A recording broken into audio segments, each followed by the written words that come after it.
Hai anak-anak, hari ini kita ketemu lagi. Kita akan mulai saat teduh kita pada hari ini ya. Sebelumnya kita berdoa dulu yuk. Selamat pagi Tuhan Yesus, terima kasih Bapa, Engkau sudah sertai kami sepanjang tidur. Dan saat ini kami akan mendengarkan sebagian daripada firman Tuhan. Pimpinlah kami ya Bapa, dalam nama Tuhan Yesus kami berdoa dan mengucap syukur. Amin. Nah anak-anak, sebelumnya kita nyanyi lagu dulu yuk. Dengar dia panggil nama saya. Dengar dia panggil nama saya, dengar dia panggil namamu. Dengar dia panggil nama saya, juga dia panggil namamu. Ku jawab ya, ya, ya. Ku jawab ya, ya, ya. Ku jawab ya Tuhan, ku jawab ya Tuhan, ku jawab ya, ya, ya. Ya, sekarang kita akan baca dari Alkitab, yaitu dari 1 Samuel. Nah, coba kalian ambil Alkitab kalian, lalu buka Alkitabnya 1 Samuel di Perjanjian Lama. Ya, sudah. Lalu buka pasal 3. Judulnya Samuel terpanggil. Kita akan baca ayat 1 sampai 21. Ibu akan bacakan ya. Semua yang muda itu menjadi pelayan Tuhan di bawah pengawasan Eli. Pada masa itu firman Tuhan jarang, penglihatan pun tidak sering. Pada suatu hari, Eli yang matanya mulai kabur dan tidak dapat melihat dengan baik sedang berbaring di tempat tidurnya. Lampu rumah Allah belum lagi padam. Samuel telah tidur di dalam bait suci Tuhan, tempat tabut Allah. Lalu Tuhan memanggil, Samuel, Samuel. Dan ia menjawab, iya Bapak. Lalu berlarilah Samuel kepada Eli. Ya Bapak, bukankah Bapak memanggil aku? Tetapi Eli berkata, aku tidak memanggil kamu. Ayo tidur kembali. Lalu pergilah tidur.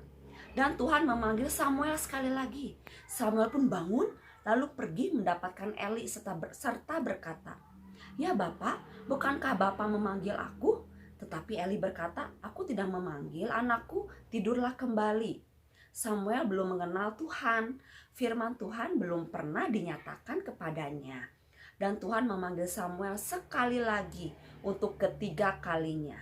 Ia pun bangun lalu pergi mendapatkan Eli. Serta katanya, ya Bapak, bukankah Bapak memanggil aku?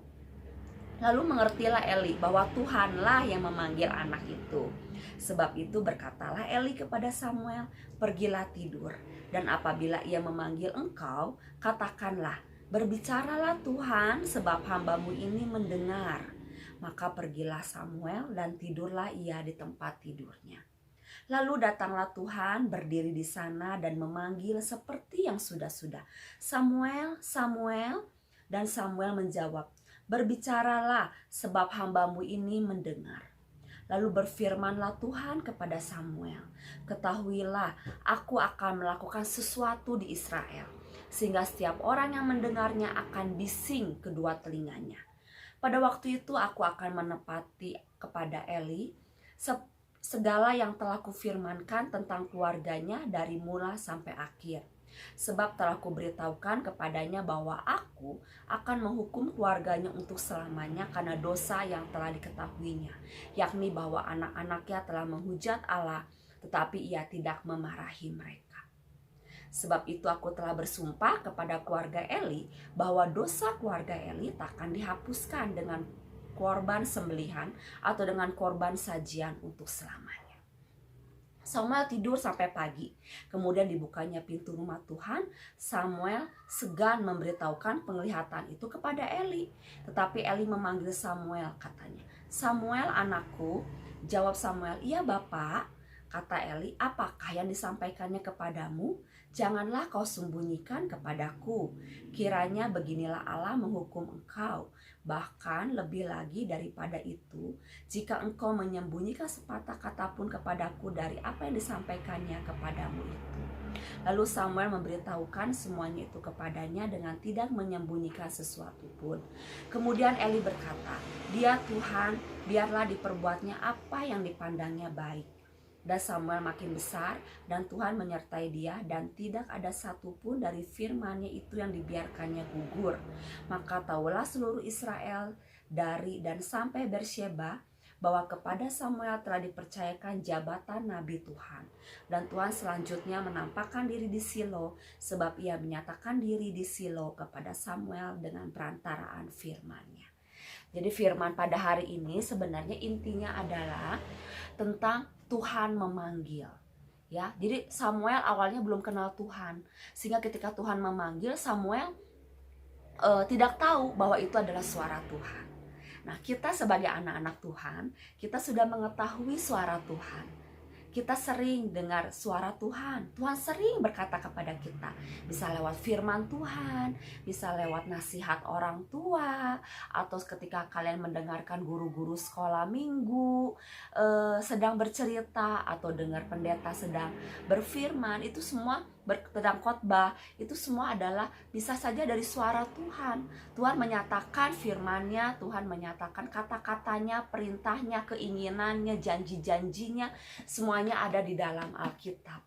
Jadi oleh sebab itu, kalian harus rajin ya baca Alkitab, biar kalian bisa mendengarkan ketika Tuhan berkata-kata tentang setiap janji Tuhan, tentang setiap perintah-perintah Tuhan, itu ada di dalam firman Tuhan semuanya.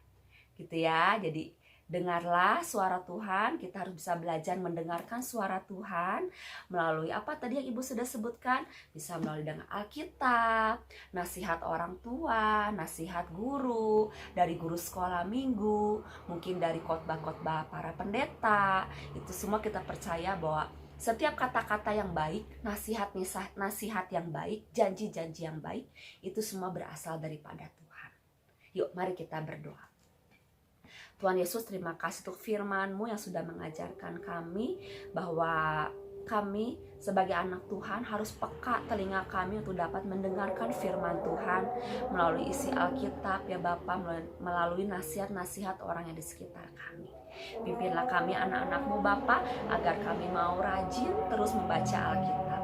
Terima kasih ya Bapa, dalam nama Tuhan Yesus kami berdoa dan mengucap syukur. Amin.